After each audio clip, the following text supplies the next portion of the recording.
Enemy opposition. Now when Sanballat heard that we were building the wall, he was angry and greatly enraged, and he jeered at the Jews. And he said in the presence of his brothers and of the army of Samaria, "What are these feeble Jews doing? Will they restore it for themselves? Will they sacrifice? Will they finish up in a day?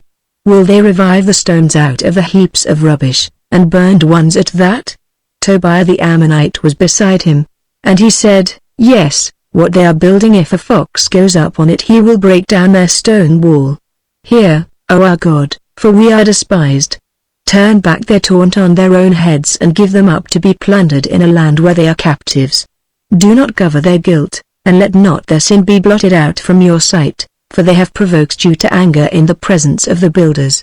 So we built the wall. And all the wall was joined together to half its height, for the people had a mind to work. But when Sanballat and Tobiah and the Arabs and the Ammonites and the Ashdodites heard that the repairing of the walls of Jerusalem was going forward and that the breaches were beginning to be closed, they were very angry.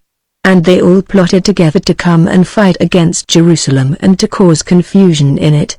And we prayed to our God and set a guard as a protection against them day and night. In Judah it was said, "The strength of those who bear the burdens is failing. There is too much rubble. By ourselves we will not be able to rebuild the wall."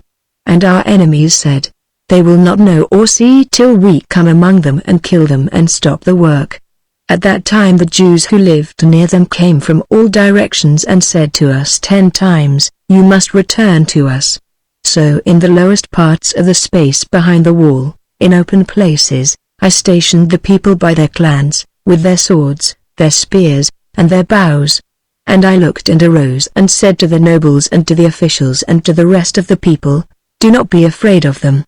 Remember the Lord, who is great and awesome, and fight for your brothers, your sons, your daughters, your wives, and your homes." When our enemies heard that it was known to us and that God had frustrated their plan, we all returned to the wall, each to his work. From that day on, half of my servants worked on construction, and half held the spears, shields, bows, and coats of mail. And the leaders stood behind the whole house of Judah, who were building on the wall. Those who carried burdens were loaded in such a way that each labored on the work with one hand and held his weapon with the other. And each of the builders had his sword strapped at his side while he built. The man who sounded the trumpet was beside me. And I said to the nobles and to the officials and to the rest of the people, "The work is great and widely spread, and we are separated on the wall, far from one another. In the place where you hear the sound of the trumpet, rally to us there. Our God will fight for us." So we labored at the work, and half of them held the spears from the break of dawn until the stars came out. I also said to the people at that time, "Let every man and his servant pass the night within Jerusalem, that they may be a guard for us by night and may labor by day." So neither I nor my brothers nor my servants nor the men of the guard who followed me, none of us took off our clothes, each kept his weapon at his right hand.